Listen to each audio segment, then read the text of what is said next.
Good morning student. BEd second year की online class में आपका हार्दिक स्वागत है। हम पढ़ रहे हैं नॉलेज एंड कैरिकुलम, ज्ञान एवं पाठ्यक्रम, जिसमें हम इकाई फर्स्ट पढ़ रहे हैं। इकाई फर्स्ट का जो अपना आज का टॉपिक है वो है ज्ञान की विशेषताओं के बारे में पार्ट 1 पढ़ेंगे उसका। इससे पहले की जो क्लास हुई थी उसमें हमने ज्ञान एवं विशिष्ट ज्ञान में क्या क्या अंतर है उन सभी के बारे में पढ़ लिया था। तो ज्ञान का अर्थ एवं उसकी परिभाषाओं के विश्लेषण के बाद हम ज्ञान के कुछ अनिवार्य लक्षण एवं विशेषताओं को स्पष्ट करेंगे आज की जो क्लास है उसमें, जिसमें हम ज्ञान की जो प्रमुख पहली विशेषता है वो है ज्ञान का संबंध चेतन से है। नंबर फर्स्ट पे ज्ञान का संबंध चेतन से है। ज्ञान का संबंध चेतन से है क्योंकि ज्ञान का संबंध चेतन जगत से होता है, क्योंकि व्यक्ति जब चेतन अवस्था में होगा तभी किसी वस्तु या विषय के बारे में चिंतन मनन कर सकता है। जब वो चेतन अवस्था में नहीं है तो उसको शून्य अवस्था में वो अपना बुद्धि नहीं काम कर सकता, उसका विवेक काम नहीं करेगा। जब चेतन अवस्था में है तभी वो किसी चीज़ के बारे में सोचता है, विचारता है, उस चीज़ के बारे में तर्क वितर्क कर सकता है। इसलिए ज्ञान का संबंध चेतन जगत से माना जाता है। ज्ञान के संबंध में चेतन की आवश्यकता अधिक होती है। पूर्ण रूप से विचार किया जाए तो ज्ञान मानव जीवन का ही एक अंग माना गया है, क्योंकि जब व्यक्ति को ज्ञान ही नहीं होगा किसी चीज़ के बारे में तो उसका जीवन सिर्फ पशु के समान रह जाता है, क्योंकि पशुओं को किसी भी चीज़ के प्रति ज्ञान नहीं होता है। लेकिन मनुष्य होता है वो किसी भी चीज़ को करता है तो उससे पहले उस चीज़ के प्रति, उस विषय के प्रति चिंतन मनन सोच समझ कर विचार कर उस कार्य को करता है। इसलिए मनुष्य ज्ञान का जो मनुष्य के ज्ञान है वो महत्वपूर्ण उसका अंग माना गया है। जानवरों के संबंध में ज्ञान को एक सीमा तक रूप में स्वीकार किया जाता है कि अनेक अवसरों पर जानवरों को भी ज्ञान होता है, जैसे आपस में प्रेम का प्रदर्शन करना। जानवरों में भी कुछ प्रकार का ज्ञान होता है, लेकिन जो मनुष्य होता है, मानव जाति होती है, उस ज्ञान से जो मनुष्य जो जानवरों की जाति है उनसे उनका ज्ञान बहुत ही भिन्न होता है। लेकिन कुछ समानताएं भी होती हैं, जैसे आपस में एक दूसरे से प्रेम का प्रदर्शन करना, दूसरा आपस में संप्रेषण स्थापित करना, खुश होकर जंगल में मयूर का नृत्य एवं गाय द्वारा अपने बछड़े को जीभ से काटना, ये सभी क्या है? ज्ञान है, एक दूसरे का वात्सल्य है, तभी वो जानवर ऐसी क्रियाएं करते हैं। इस प्रकार जानवरों का ज्ञान एक सीमा तक होता है। दूसरे शब्दों में मानव का ज्ञान स्तर उच्च श्रेणी का होता है। मानव का जो ज्ञान स्तर होता है, मानव का ज्ञान स्तर उच्च श्रेणी तक माना या उच्च श्रेणी का माना जाता है। मानव का ज्ञान उच्च श्रेणी का माना जाता है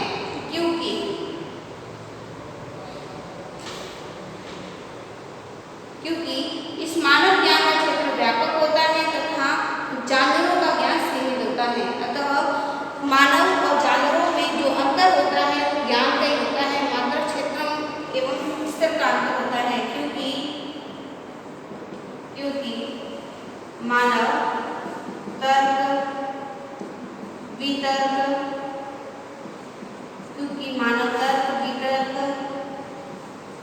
चिंतन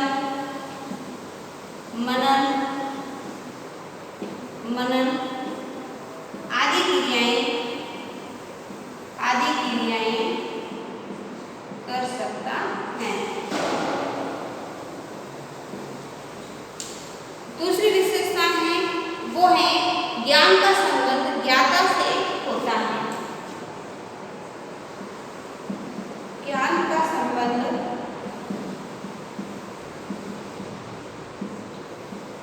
ज्ञाता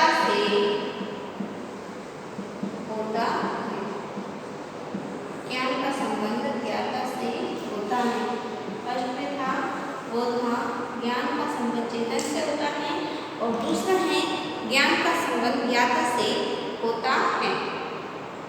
ज्ञाता का सदैव ज्ञान से संबंध होता है और ज्ञान ज्ञाता है उसके अभाव में ज्ञान का कोई महत्व नहीं होता, क्योंकि जब ज्ञान देने वाला व्यक्ति ही नहीं होगा तो ज्ञान हम किससे प्राप्त करेंगे।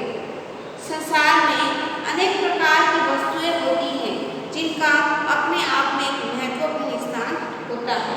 उन वस्तुओं के संबंध में कोई व्यक्ति नहीं जानता कि जिनको ज्ञान परिधि में नहीं लाया जा सकता, यानी जिस ज्ञान के बारे में जो व्यक्ति जानता है उसको ज्ञाता कहते हैं। और ज्ञाता नहीं होगा तो हमें किसी भी चीज़ की जो वस्तुएं हैं, जो ज्ञान है, ज्ञाता के बिना हमें प्राप्त नहीं हो सकता। इसलिए संसार में ऐसी बहुत सारी वस्तुएं हैं जिनके बारे में कोई व्यक्ति जानता है, कोई व्यक्ति नहीं जानता, लेकिन जो व्यक्ति जानता है उसको हम ज्ञाता कहते हैं और उसी के पथ प्रदर्शन में हम उस ज्ञान को ग्रहण करते हैं।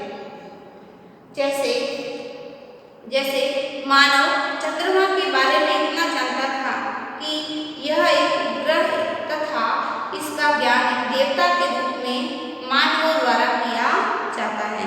सबसे पहले व्यक्ति को सिर्फ इतना ही ध्यान था कि चंद्रमा क्या है, सिर्फ उपग्रह है और इसका जो ज्ञान है एक देवता के रूप में मानवों द्वारा किया जाता था। उसको हम पूछते थे ये चंद्रमा देवता है। पर इस पर पाई जाने वाली प्रत्येक वस्तु के विषय में मानव कुछ नहीं जानता था, लेकिन सिर्फ इतना जानता था उपग्रह है और इसको हम देवता के रूप में पूछते हैं, लेकिन इस पर कौन कौन सी वस्तुएं पाई जाती है उसके बारे में मानव कुछ नहीं जानता था। तो इन सभी वस्तुओं को ज्ञान की परिधि में सम्मिलित नहीं किया जाता है। जब मानव चंद्रमा पर पहुंच गया, लेकिन जब मानव का विकास हुआ, मानव ने बहुत सारे उपकरणों का आविष्कार किया, तब मानव ने जब चंद्रमा पर पहली बार कदम रखा, मानव चंद्रमा पर पहली बार गया, तब उसने ज्ञात किया, तब उसको ज्ञात हुआ कि वहाँ सूखी नदी, पहाड़ तथा चट्टानें आदि हैं। जब मानव चंद्रमा पर गया ही नहीं था तो उसको सिर्फ इतना ज्ञान था कि ये इसको हम देवता मानते हैं और एक सिर्फ उपग्रह है, लेकिन जब उसने उस चंद्रमा पर पहुंच गया मानव, तो उसने वहां जाकर देखा कि वहां पर सूखी नदी है, वहां पहाड़ है तथा चट्टानें, बड़ी बड़ी चट्टानें भी मौजूद है। इस सब का वर्णन उसने पृथ्वी पर आकर बताया, तो समस्त पृथ्वीवासियों को यह ज्ञात हुआ कि चंद्रमा पर पहाड़ एवं सूखी नदी है। यानी व्यक्ति को जब तक किसी चीज के बारे में जब उसका वो अध्ययन नहीं कर लेता तब तक उसको उस चीज के बारे में ज्ञान नहीं रहता, और जब उस चीज के बारे में वो अध्ययन कर लेता है तो उस चीज का ज्ञाता बन जाता है और वही ज्ञाता दूसरों को उस ज्ञान के बारे में बताता है, उसका पथ प्रदर्शन करता है। इस प्रकार प्रत्येक वस्तु ज्ञान की परिधि में तभी आती है जब वह ज्ञाता के संपर्क में होती है। उस चीज के बारे में जानने वाले व्यक्ति के संपर्क में आएगा, तभी उस व्यक्ति को उस समस्त वस्तुओं के बारे में ज्ञान प्राप्त हो सकेगा। नंबर 3 पे है ज्ञान का संबंध कौशल विकास से भी है। 3 पे है ज्ञान का संबंध कौशल विकास से है।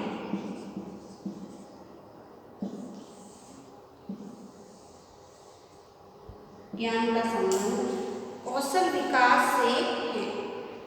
किसी क्षेत्र विशेष एवं कौशल विशेष का ज्ञान व्यक्ति को उस क्षेत्र का विशेषज्ञ बनाता है।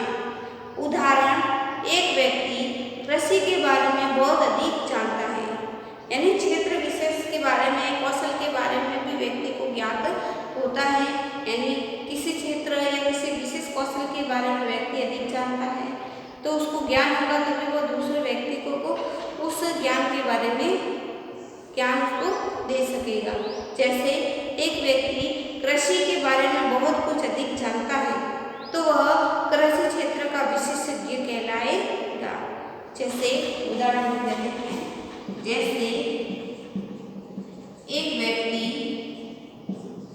कृषि क्षेत्र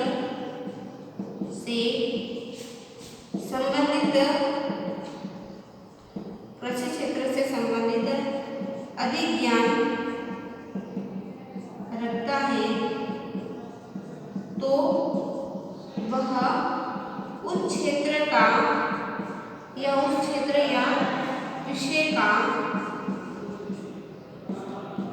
विशेषज्ञ कहलाता है।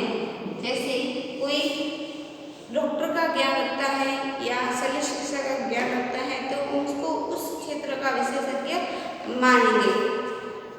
दूसरे शब्दों में एक कृषक ही कृषि के विषय में पूर्ण ज्ञान रूप से जानता है, यानी किसान ही होगा वो उस कृषि क्षेत्र में होने वाले प्रयोग है, औजार है, उपकरणों की किस प्रकार खेती की जाती है उसके बारे में संपूर्ण ज्ञान रखता है।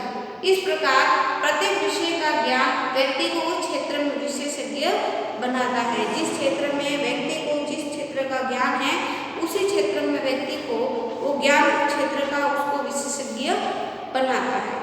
इस प्रत्येक क्षेत्र का ज्ञान पृथक रूप से होता है। जैसे पशुओं का चिकित्सक पशुओं का उपचार कर सकता है तथा मानव का चिकित्सक मानव का उपचार कर सकता है।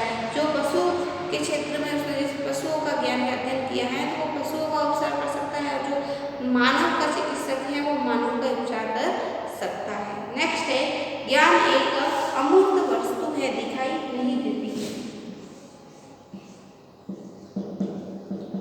ज्ञान एक अमूर्त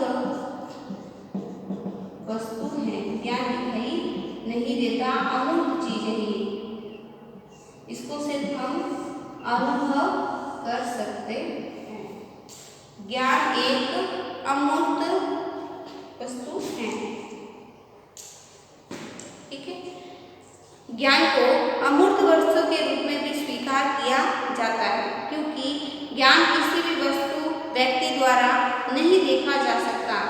जिस प्रकार संसार की अन्य वस्तु को देख सकते हैं तो ज्ञान को हम नहीं देख सकते हैं। कोई भी व्यक्ति ज्ञान को देख नहीं सकता, सिर्फ उसका अनुभव कर सकता है। जैसे हम संसार की जो दूसरी वस्तुएं हैं उनको देख सकते हैं, जैसे हम गाय, भैंस एवं बकरी आदि जानवरों को प्रत्यक्ष रूप से देख सकते हैं, परंतु ज्ञान को स्पष्ट रूप से नहीं देख सकते क्योंकि ज्ञान एक निराकार वस्तु है, उसका मात्र अनुभव किया जा सकता है। तो लिख देते हैं ज्ञान एक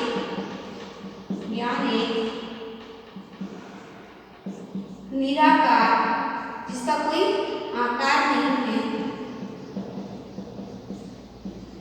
निराकार वस्तु है जिसे हम देख नहीं सकते, जिसे हम देख नहीं सकते, सिर्फ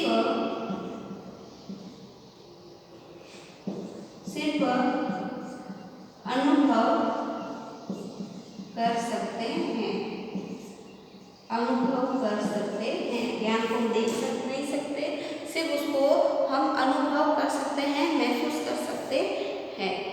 उदाहरण देख लेते हैं कि जैसे मिठाई खाने के बाद उसके मीठेपन का अनुभव किया जा सकता है।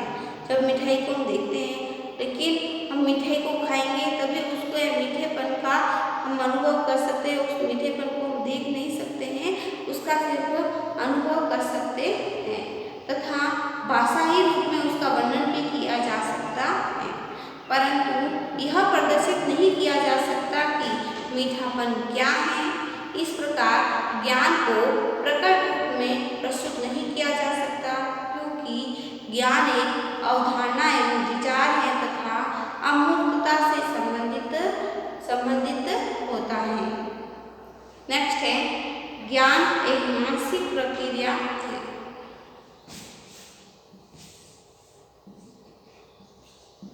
ज्ञान एक मानसिक प्रक्रिया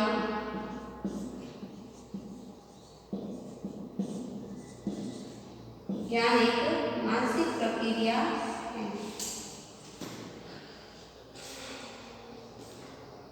ज्ञान का संबंध संपूर्ण मानसिक अवस्था से होता है क्योंकि सबसे पहले अपना जो अपना पॉइंट था वो था कि ज्ञान एक चेतन अवस्था से है। सिर्फ चेतन अवस्था में हम होंगे तभी सोच जा सकते हैं, तो उसका ज्ञान का संबंध जो मानसिक अवस्था से माना जाता है। मानव द्वारा अनुभव संवेदनाओं का संबंध मन से होता है। जो मानव अनुभव करता है, जैसे हम एक बाल्टी पड़ी है और वो बाल्टी गर्म है लेकिन हमें पता नहीं होता है कि बाल्टी के अंदर पानी जो भरा है वो गर्म है या ठंडा है। लेकिन जब उसमें हम हाथ डालते हैं तो हमारा हाथ उस इंद्रिय को ग्रहण करता है और वही जो जो उसके अंदर पानी है उसका अनुभव हम मस्तिष्क में सीधे उसकी घंटी बजती है कि ये पानी ठंडा है या गर्म है। ये किसके द्वारा हो रहा है कि हमारा जो मन है, जो मस्तिष्क है, वो उस पानी की तरफ था। यदि उसमें हम सोचते नहीं, विचारते नहीं, तो हमें अनुभव नहीं होता कि पानी ठंडा है या गर्म है। अतः ज्ञान प्राप्ति की अवस्था में प्रत्येक संवेदनाओं को ज्ञान का रूप प्रदान करने में मानसिक क्रियाओं का ही संबंध होता है। जैसे जेम्स वॉट ने चाय की केटली के ढक्कन को उठते गिरते देखा। इस देखने की प्रक्रिया को मस्तिष्क में उसने स्वीकार किया तथा विचार किया कि पाक में शक्ति होती है।